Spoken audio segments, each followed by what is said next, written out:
Hi, welcome back. My name is Cole. And I'm Andrew. And this is CTRL-AC. CTRL-AC is the podcast where we talk about the Android charger. The Android charger. For years, we have lived in a dark world where when you asked someone for a charger, they would say, do you want the iPhone charger or the Android charger that charges the whole OS? But now every device has the Android charger. The iPhone now has the Android charger. Obviously, we're talking about USB-C. What a day. So it has been a day. We're recording this on Tuesday at 5 o'clock, hours after the event. We've done a lot today. We watched the event. We witnessed the change to the Android charger. Wrote some articles. I have 3 articles up on the Kennedale News recapping Apple Watch Series 9 and Apple Watch Ultra Gen 2, plus the new phones. You can go read those. But the podcast is where we do the deep dive. So Tim Cook walks up on stage and he starts off by saying that the event was just going to be iPhone and Apple Watch. He recaps the Mac, like he talks about the 15-inch MacBook Air. He shows a quote from Marquez, which was pretty cool. And then he recaps Vision Pro and was like, developers are so excited for Vision Pro. But like didn't give a release date on it yet. Yeah, no, literally just nothing. Saying it's coming later. We'll see. First thing announced, Apple Watch Series 9. So last year they released the Series 8, obviously, with some. I mean, it was another Apple Watch. It was just minor It was stuff. just a refresh. I'd say this is a fairly solid redesign, and this is a compelling Apple Watch upgrade for the first time in a while. So it's got a new pink color, which I think is pretty sick. It looks good. It looks like the rose gold iPhone. Yeah, like a more pinkish rose gold. Yeah, it's like rose pink and not rose. Anyways, right. It's got a new chip. They call it a SIP. SIP, System in Package, something. It's called the S9. Usually year over year, the Apple Watch chip is just kind of repackaged. So like S8 was S7 with more GPU cores or whatever. This is actually a new chip. Yeah. It seems to be a lot faster. Yeah, it has 60% more transistors, which means smoother animations. Which is huge for watchOS 10 because that's all animation, card stuff. They have 2 times faster neural engine, which is Who Apple knows marketing. What that does. It's got 18 hours of battery life, which is same as Series 8, which is subjective because it depends on what you do with your Apple Watch.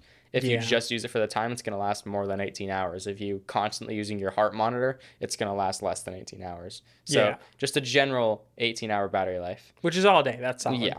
It has on-device Siri, which is kind of big actually, because Siri uses the cloud or used the cloud, which means that you couldn't use Siri without a Wi-Fi connection, right? Right. And if you said Siri start an outdoor workout, and you're in the middle of nowhere, it has to go to the cloud, go back, which takes time. And when you're trying to work out, you don't want to stand around waiting. Now it can just do it on device. Yeah.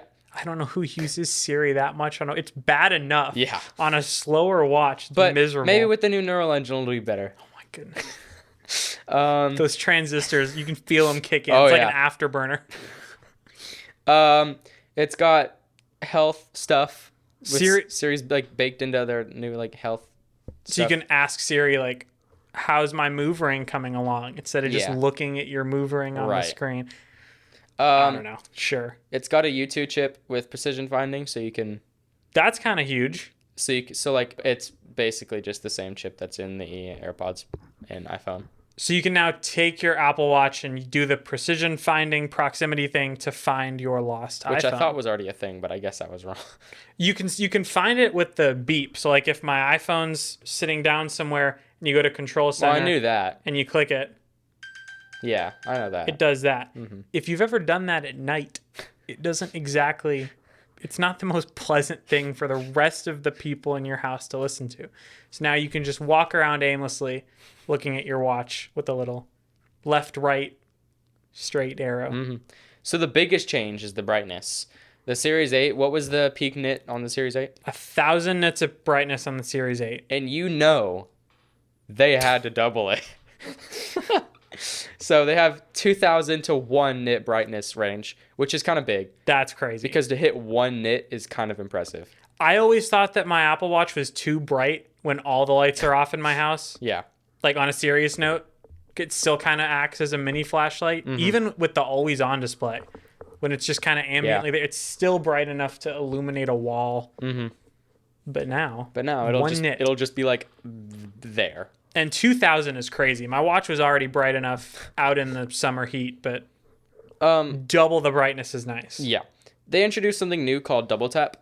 This is actually really cool. So if you remember back to our Vision Pro episode, they introduced like hand touch controls, but without a controller. So it recognizes what you do with your hand. This, they have, I bet they use their 2 times neural engine for this. Not again. It detects the motion in your wrist for when you tap your finger and thumb together twice. They like senses blood flow or whatever with their little sensor. Which is crazy. Which is kind of cool. Who knows what battery life is going to be like if you use that all the time. Because that means it's going to be actively using that monitor on your wrist. Worth noting, this is already on non-S9 Apple Watches. It's buried in accessibility. It's not baked into software, but you can tap your fingers like that, and it will move like an accessibility selector to each thing down. So it was already there. It's just now an actual feature. Yeah. Which is really cool because they showed someone lying in bed and her alarm goes off on her watch and she just taps her fingers and the alarm is off. Yeah. Or like if you're holding something and someone calls you, you can double tap your fingers and it'll answer the call. So they kind of lean heavy on their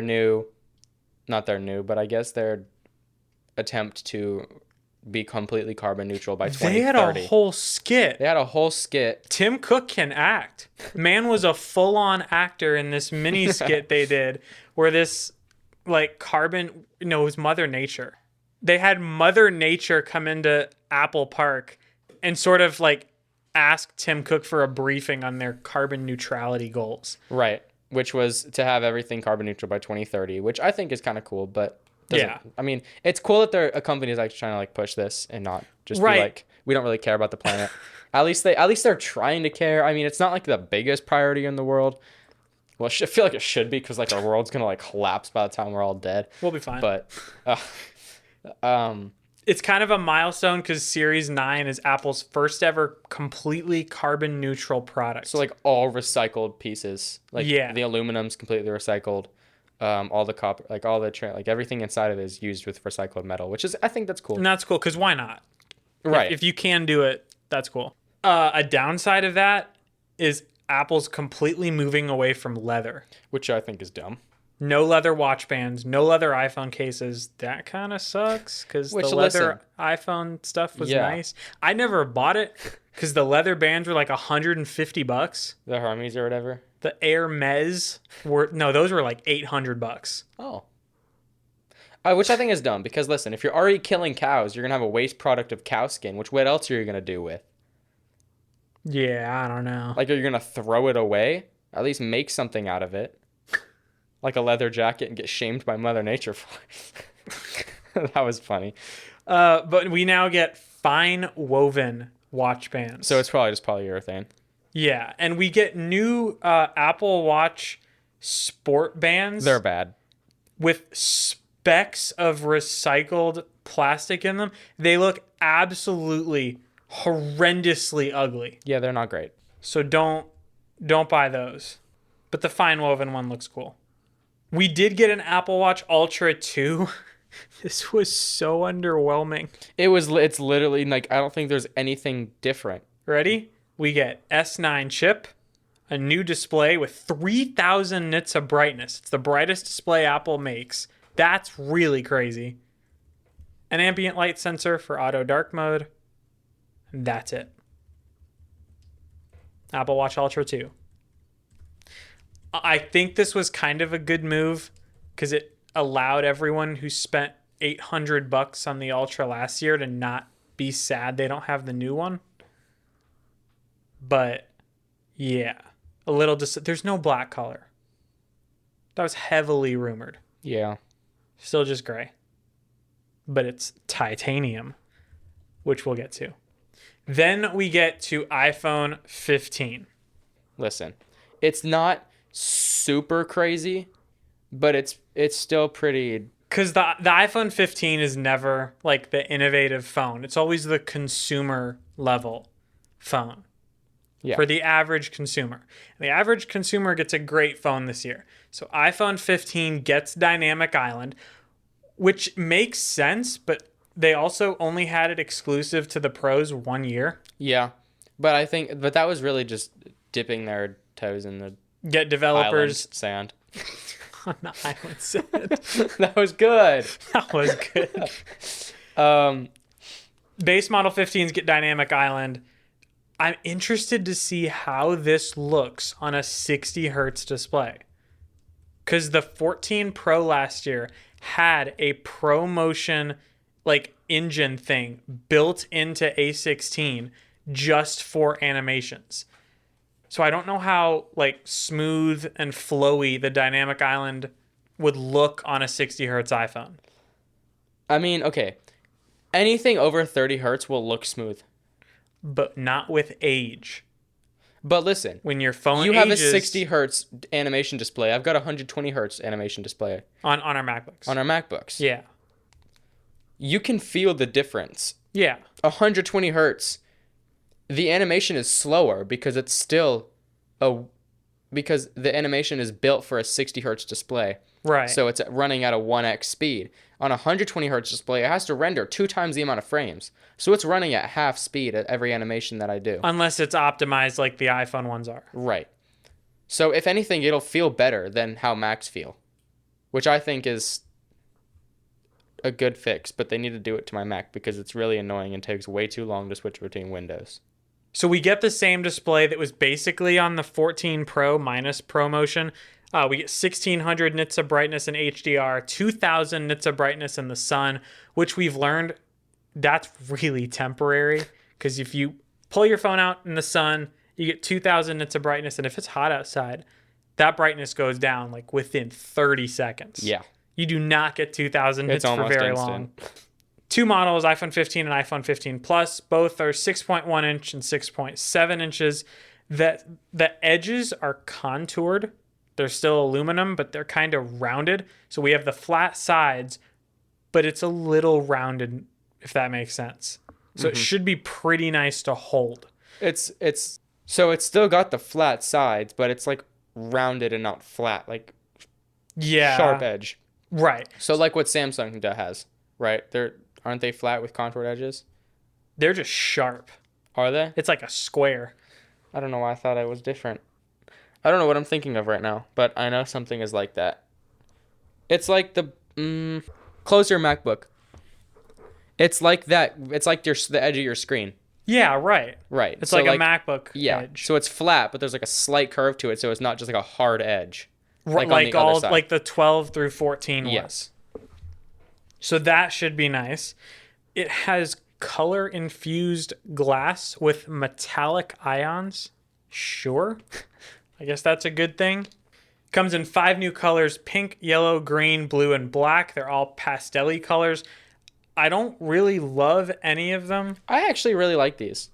The pink is a good color. All of them just look I think all of them except the yellow. They all just look like a shade of white. All of them except the green look good. And I think the green, I think they all look good, but with the cases that they have on them, they don't look good. Like with the color matched cases. Yeah. Like the yellow with the yellow case, I think looks okay, but the green on green looks absolutely disgusting. Yeah, it looks like they're up. But yeah, I like the colors. It's got a matte finish on the back, so that finally, after many, many years. So it won't be that glossy glass anymore. It'll be like a nice, not glass, slippery texture. Right. So instead of feeling like your display on the back, it'll feel like your display on the back. Which feels great. It just flies out of your hand. Yeah. We now have the 48 megapixel sensor from the 14 Pro on the 15 base model. For normal people, year over year, like 11 to 12 to 13 to 14, there was really not a noticeable difference. This is the first year I think there will be a noticeable camera difference to the average consumer. Oh, yeah. Because if I go from my phone to my dad's 14 Pro Max, it's noticeable that there's more detail. Yeah. And also it has the 2x sensor crop. So on a base model 15 with 2 cameras, you'll have the 3 little camera buttons in the camera app. 0.5, 1, and 2, even though you don't have a telephoto camera. Which is, again, something the average consumer notices. That's a good thing. Portraits are better, allegedly. We'll have to test that. Richer color, better low light. It has auto portrait mode. So when you point your phone at a person or a subject, it will automatically suggest that you go into portrait mode. That's cool. Kind of cool. It also captures depth information, which means that you can change the focus of the portrait mode later. I'm pretty sure the Pixel already does this. I'm sure it does. Their photography engine is amazing. But this is really cool if it works right. Yeah. Because I can take a picture of 2 people and like switch the focus between them. If you miss focus on something, all that depth information is saved. You can adjust that. That's cool. Yeah. It has better night mode. Smart HDR is allegedly better. We have A16 Bionic. So same chip that was in the Pros last year. We're continuing the trend of every year the base models get last year's Pro, and then the Pro models get a new chip. All-day battery life on the 15. 15 Plus should have really long battery life because big battery and not power-hungry screen. And then we get second-gen ultra-wideband, which is the 3 times further AirTag finding distance, which is weird because the AirTags haven't been refreshed. So they still have the first gen? Maybe they just work perfectly and there's no problems. I don't know. Then we have Find Your Friends. So if you lose your keys and they have an AirTag on them and you're in public, you hit the precision finding and then it pops up the little arrow and you just follow that to find your keys. Well, if you lose a person, you can do the same thing now. So it has a Find Your Friend feature. So if you're already sharing your location with someone in the Find My app, you can click Precision Finding and it will pop up the arrow and you can just walk through a crowd of people and find your lost friend. This, I don't know when I would use this. Like a concert, football game, Six Flags. Like an amusement park, and that's pretty much it. You have to be close enough for this to trigger. So like less than 100 feet. Oh. But not... So in a grocery store. I guess. I don't know. That one kind of seems weird. Phone call audio quality gets an upgrade, which is huge because we haven't seen a phone call quality upgrade in a long time. I think that's kind of cool. It's a nice quality of life. Phone calls get voice isolation now from FaceTime, which is really nice. Yeah. When you're in a busy place now, you can just turn on voice isolation and not have to worry. That's been a FaceTime feature for a long time. That's great to see. We have roadside assistance via satellite with AAA. This is the best. So now if you're stranded on the side of the road, you can use your iPhone 15's satellite to get roadside assistance. Satellite was introduced last year on the 14s, and it was only available in like super emergency situations. But now you can do it whenever your car is broken down in the middle of nowhere with no service. So not as often as I'd like to be able to use it, but... Okay, so the Android charger. Of course, we're talking about USB-C. It's finally come to the iPhone 15. We've been waiting 13 generations of iPhone for this. It's here. It's here. We've been through the 30-pin connector for 3 phones. No, it was on the 5. Up until the 5. And then the 5S introduced Lightning. Look, Lightning back on the 5S was great because the alternative was micro USB, which is a bad connect. It's bad. Every micro USB cable I've ever owned, you have to bend it for it to work. They all break. Yeah, because it's terrible. All the ports break, and it's not like universally flippable. Yeah. Lightning was. It was. And Lightning was great. It was the best thing to come to iPhone for a very long time. Then USB-C happened. It became a universal standard. I think the S8 is when it was like Samsung? S5, 6. I don't think it was 5 or 6. It was pretty early. First Samsung phone to get USB-C. Note 7. Note 7. Okay. The bomb. Yeah. So an explosive start for Samsung. Oh my goodness. So you want your port to break or do you want your phone to explode? You get to pick. You get to pick. I'm really interested to see the normal consumer response to this. I don't want to see it. I think a lot of people are just gonna. I've already read Instagram comments that have said, "Apple's out for your money. They'll do anything it takes to get you to throw away your Lightning connectors. They're out for your money again." But now we have a universal. And they said in the keynote, you can now use this charger to charge all your other Apple stuff, your iPad, your MacBook, and your AirPods, which they refreshed without anybody knowing. Yeah, to USB-C. AirPods Pro Gen 2 or USB-C now. That's the only change. Yeah, and you can't buy the case by itself.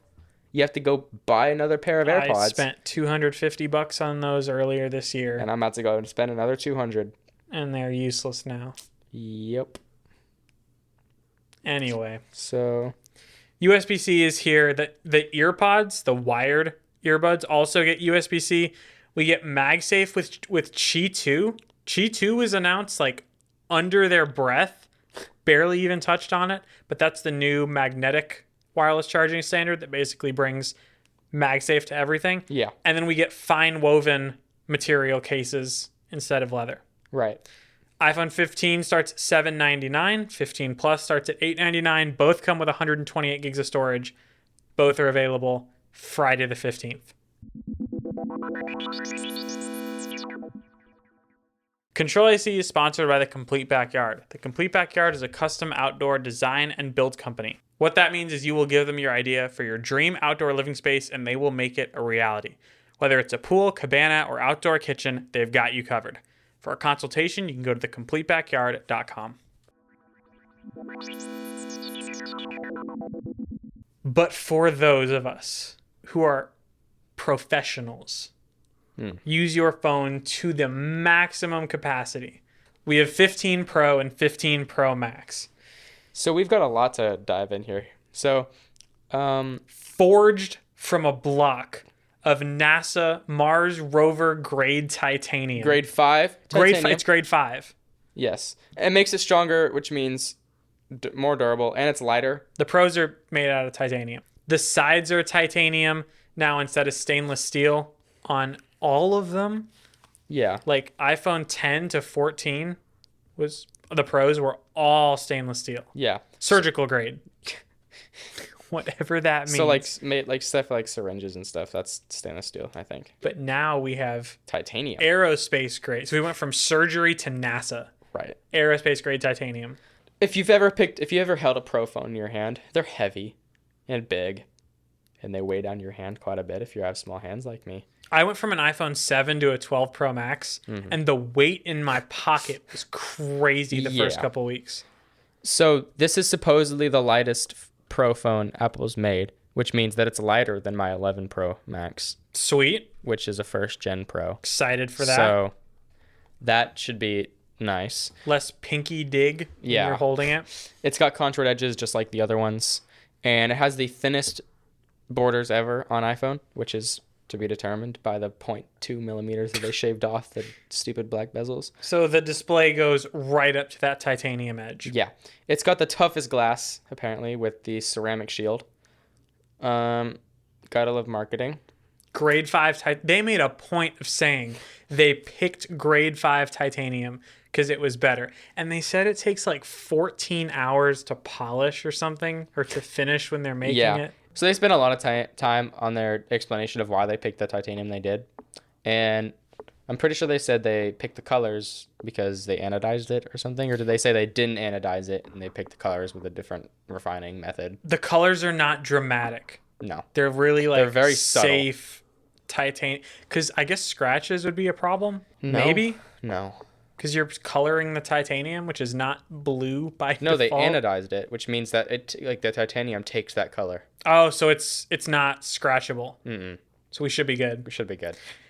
The titanium is such a big selling point. If you go to their website, it says iPhone 15 Pro and then titanium. Like, that's the word. Every iPhone that's has their marketing word. Right. Like, in the past, what was the 14? It was like more dynamic island. It was something with the dynamic island. But they've always had like a catchphrase for each phone, and the catchphrase for 15 Pro is titanium. Right. I don't get it. It's not that big of a deal. It's just to emphasize the more repairable back glass that they have. It has more repairable back glass for when you shatter the thing. Yeah. That's going to dent your floor. You're dropping a titanium block. It's going to chip your tile. Yeah, it's going to chip your tile. Be more worried about that. So they introduced an action button too. Gone is the mute switch. Gone. Or not. You just got to hold down the action button. The mute switch is something that has only been on the iPhone and eventually OnePlus for a long time. Like, I don't know why no one else has copied that, but it's a fantastic feature. It's been on the phone since the first generation of the iPhone. Gone. Yeah, they just took it out. So now we have a button, which I think is nice. It's pretty customizable. It's ring by default. So you press it again to turn on and off your ringer, just like your mute switch now. But you can also make it your flashlight. You can make it a shortcut to launch an app, to trigger something. So they have a whole UI thing in the settings to pick your action button command. It looks really cool, it's ridiculously good looking. It's way too good looking for settings. So that's all cool. I don't know what I'm going to map it to yet. I'm thinking a shortcut to messages. Maybe, but that's on my home screen. I'm thinking I won't do flashlight because that's already a button on your lock screen. Yeah. So that'd just be repetitive. Maybe camera? No, because you can just swipe to go to your camera. But that always fails for me. Or you just hold down the button. Maybe voice memo. I don't know. The display is the same. 6.1 and 6.7. ProMotion. 2000 nits of peak brightness. OLED. LTPO. Great.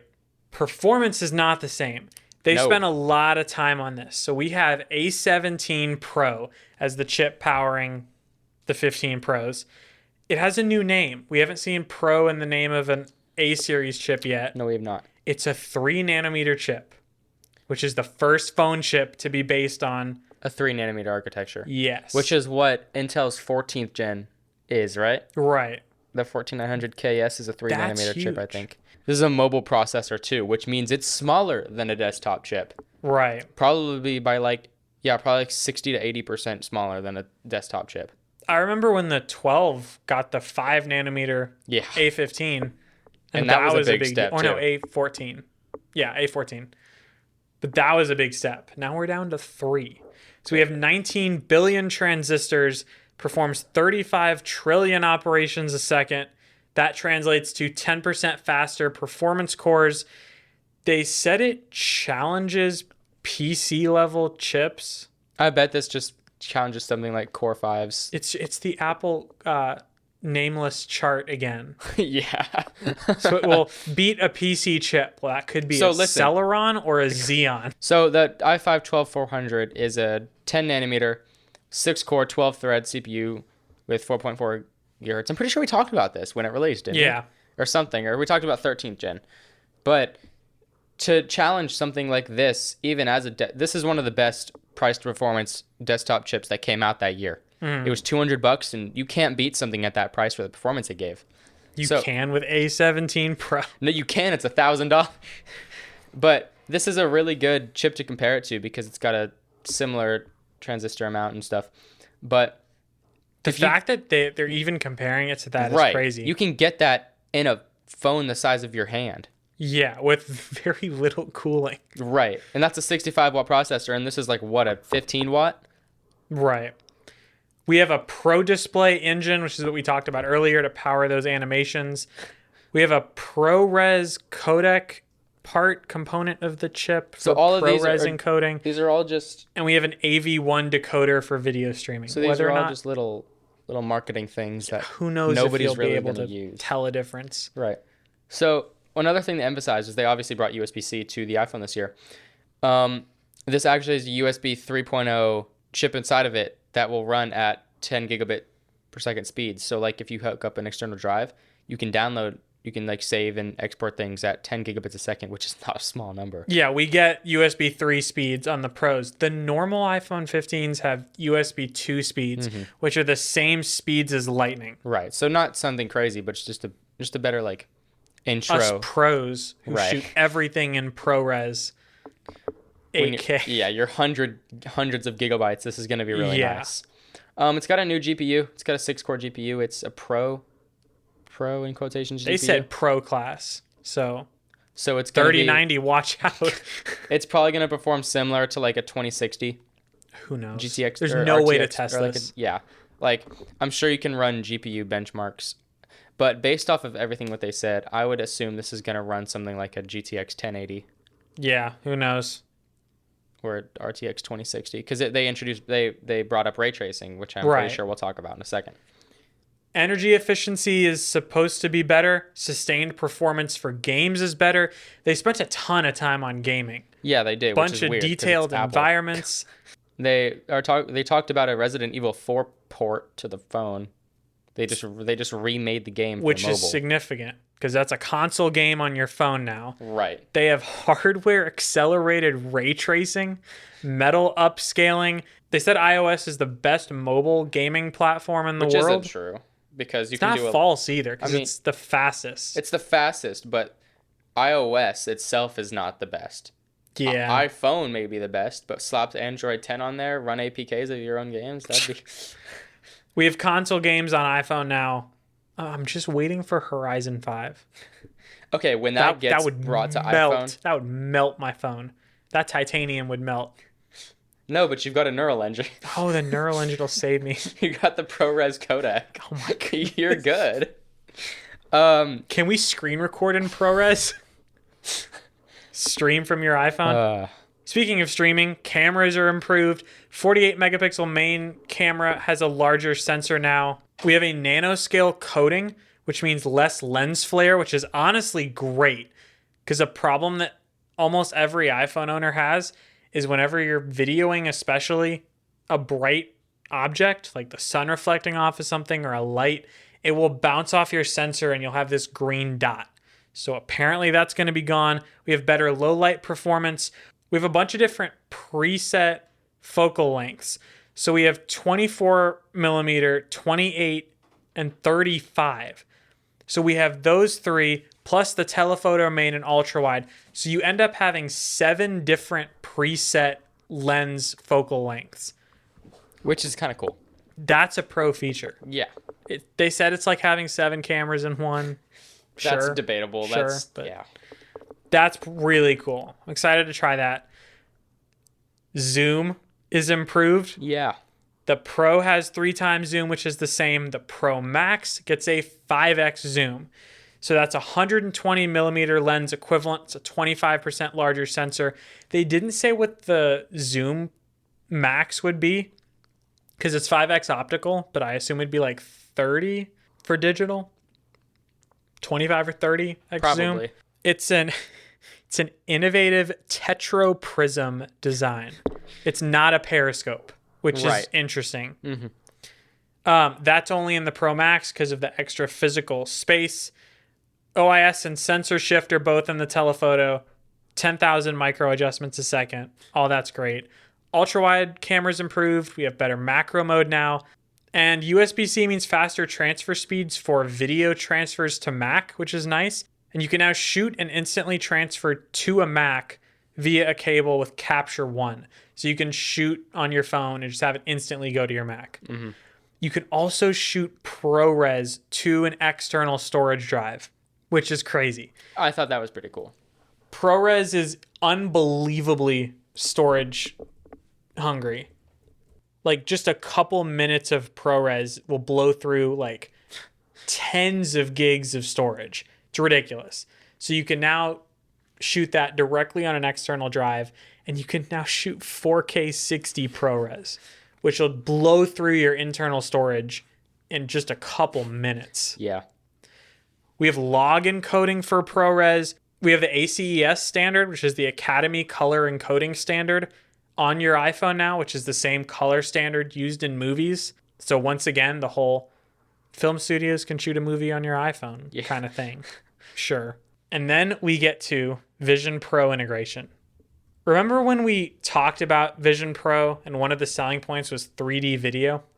Yes. And they said you can capture 3D video on Vision Pro. We talked about the dad like running around the house with Vision Pro, filming people. Mm-hmm. You can now shoot 3D video on your iPhone, which is kind of cool. That is kind of cool. So it uses the main camera and the ultra-wide camera together to capture 3D video that you can only view on your Vision Pro. Coming later, but we still don't know when. Probably sometime in like March or something. Yeah. 15 Pro starts at $999 with 128 gigs of storage, and 15 Pro Max starts at $1199 for 256 gigs of storage, which is now the base. So we technically get a price increase for the Pro Max, but it comes with more storage anyway. And then finally, they said iCloud Plus is adding a 6 terabyte tier and a 12 terabyte tier. I think that's pretty cool. I wonder how much that's going to cost. Don't know yet. But if you want to store all your ProRes in the cloud, you can store all 30 minutes of ProRes, taking up your 12 terabytes. That is it. Yeah. Tim Cook waved us goodbye, and that is iPhone 15 series. I really think that this is a good upgrade or a good like set of phones for this year. And especially if you're looking to upgrade from an 11, 12. Yeah. Then this year is a really good option. And I'd say they're fairly priced for everything that they bring. So $800 for a base model iPhone 15 is not bad. We all get Dynamic Island across the board. We all get USB-C. And that's the part I'm worried about. The whole transition to USB-C is going to take a couple years. A lot of people hold on to their phones for 3 or 4 years. So it'll be 3 or 4 years before we're at the point where everyone has a USB-C charger. Right. It'll also take a while for Lightning to die.